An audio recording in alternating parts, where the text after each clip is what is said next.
जय श्री राधे कृष्ण। आप सभी का आपके अपने YouTube channel BK Mishra present में बहुत बहुत स्वागत है।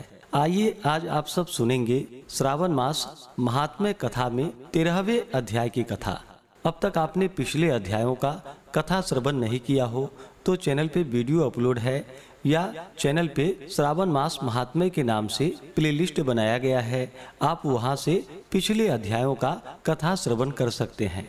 तो आइए सुनते हैं श्रावण मास महात्म्य कथा में 13वें अध्याय की कथा। तो बोलिए प्रेम से भगवान भोलेनाथ की जय, माता पार्वती की जय, सर्वदेवी देवता की जय। सनत कुमार बोले कि हे भगवान, किस व्रत के द्वारा अतुलनीय सौभाग्य प्राप्त होता है और मनुष्य पुत्र पौत्र धन ऐश्वर्य तथा सुख प्राप्त करता है। हे महादेव, व्रतों में उत्तम उस व्रत को आप मुझसे बताएं। ईश्वर बोले कि हे सनत कुमार, तीनों लोकों में विख्यात ध्रुवा गणपति व्रत है। सर्वप्रथम भगवती पार्वती ने श्रद्धा के साथ इस व्रत को किया था। हे मुनि सत्तम, इस प्रकार पूर्व में सरस्वती, महेंद्र, विष्णु, कुबेर, अन्य देवता, मुनिजन, गंधर्व, किन्नर, इन सभी ने भी इस व्रत को किया था। श्रावण मास की शुक्ल पक्ष की शुद्ध व महापुण्यदायिनी चतुर्थी तिथि को इस व्रत को करना चाहिए, क्योंकि उसी दिन सभी पाप समूह का नाश हो जाएगा। चतुर्थी के दिन स्वर्ण पीठासीन स्थित एक दंत गजानन विघ्नेश की स्वर्णमयी प्रतिमा बनाकर उसके आधार पर स्वर्णमय ध्रुवा को व्यवस्थित करने के पश्चात विघ्नेश्वर को रक्त वस्त्र से वेष्टित ताम्रमय पात्र के ऊपर रखकर सर्वतो भद्र मंडल में रक्त पुष्पों से अपामार्ग, शमी, ध्रुवा, तुलसी, बिलपत्र, इन 5 पत्रों से अन्य उपलब्ध सुगंधित पुष्पों से, सुगंधित द्रव्यों से, फलों से तथा मोदकों से उनकी पूजा करनी चाहिए और इसके बाद उन्हें उपहार अर्पित करनी चाहिए। इस प्रकार अनेकों उपचारों से भी गिरिजा पुत्र विघ्नेश की पूजा करनी चाहिए। इस प्रकार कहे, स्वर्ण निर्मित इस प्रतिमा में मैं विघ्नेश का आवाहन करता हूँ, कृपानिधि पधारे। इस स्वर्णमय सर्वोत्तम रत्न जड़ित सिंहासन को मैंने आसन के लिए प्रदान किया है, इसलिए विश्व के स्वामी इसे स्वीकार करे। हे उमासुत, आपको नमस्कार है। हे विश्वव्यापिन, हे सनातन, मेरे समस्त कष्टों को आप नष्ट कर दे। मैं आपको पाद्य समर्पित करता हूँ। गणेश्वर देव, उमापुत्र तथा मंगल का विधान करने वाले को यह अर्घ्य प्रदान करता हूँ। हे भगवान, आप मेरे इस अर्घ्य को स्वीकार करें। हे विनायक, सूर तथा वर प्रदान करने वाले को नमस्कार है। आपको नमस्कार है। मैं आपको यह अर्घ्य समर्पित करता हूँ, इसे ग्रहण करें। मैंने गंगा आदि सभी तीर्थों से प्रार्थना पूर्वक यह जल प्राप्त किया है। हे सुरपुंगव, आपको स्नान के लिए मेरे द्वारा प्रदत्त इस जल को आप स्वीकार कीजिए। सिंदूर से चित्रित तथा कुमकुम से रंगा हुआ यह वस्त्र युग्म आपको दिया गया है, आप इसे ग्रहण करें। हे लंबोदर तथा सभी विघ्न का नाश करने वाले देवता को नमस्कार है।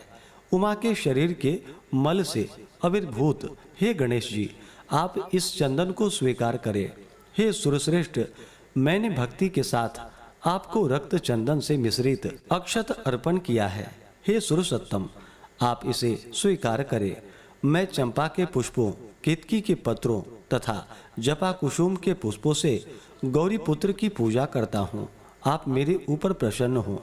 सभी लोगों पर अनुग्रह करने तथा दानवों का वध करने के लिए स्कंद गुरु के रूप में अवतार ग्रहण करने वाले आप प्रसन्नता पूर्वक यह धूप लीजिए।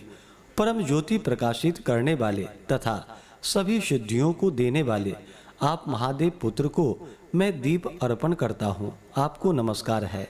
इसके बाद गणानान्त्वा इस मंत्र से मोदक, 4 प्रकार के अन्न, पायस तथा लड्डू आदि का नैवेद्य अर्पण करें। मैं आपकी मुख शुद्धि के लिए आदर पूर्वक कपूर, इलायची तथा नागवल्ली के दल से युक्त तांबूल आपको प्रदान करता हूँ। हिरण्यगर्भ के गर्भ में स्थित अग्नि के स्वर्ण बीज को मैं दक्षिणा रूप में आपको प्रदान करता हूँ, अतः आप मुझे शांति प्रदान कीजिए। हे गणेश्वर, हे गणाध्यक्ष, हे गौरी पुत्र, हे गजानन, हे इवानन, आपकी कृपा से मेरा व्रत पूर्ण हो। इस प्रकार अपने सामर्थ्य के अनुसार विघ्नेश का विधिवत पूजन करके निवेदित सामग्री सहित गणाध्यक्ष को आचार्य के लिए अर्पण कर देना चाहिए। उनसे प्रार्थना करें कि हे भगवान, हे ब्राह्मण, दक्षिणा सहित गणराज की मूर्ति को आप ग्रहण कीजिए। आपके वचन से मेरा यह व्रत आज पूर्णता को प्राप्त हुआ।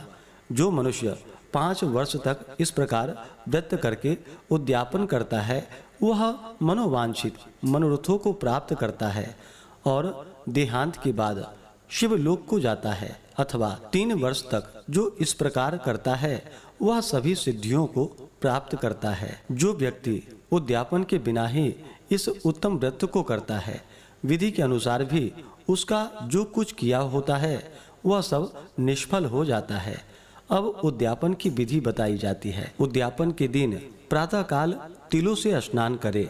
इसके बाद व्यक्ति 1 पल या आधा पल या उससे भी आधे पल की स्वर्ण की गणपति की प्रतिमा बनाकर पंचगव्य से स्नान कराकर भक्ति तथा श्रद्धा के साथ इन 10 नाम मंत्रों से दुर्वा दलों से सम्यक पूजन करे।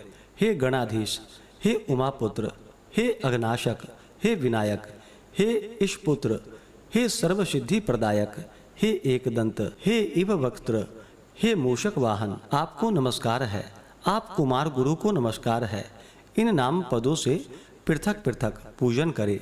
पहले दिन अधिवासन करके प्रातःकाल ग्रह होम करके दुर्वा दलों तथा मोदकों से होम करना चाहिए।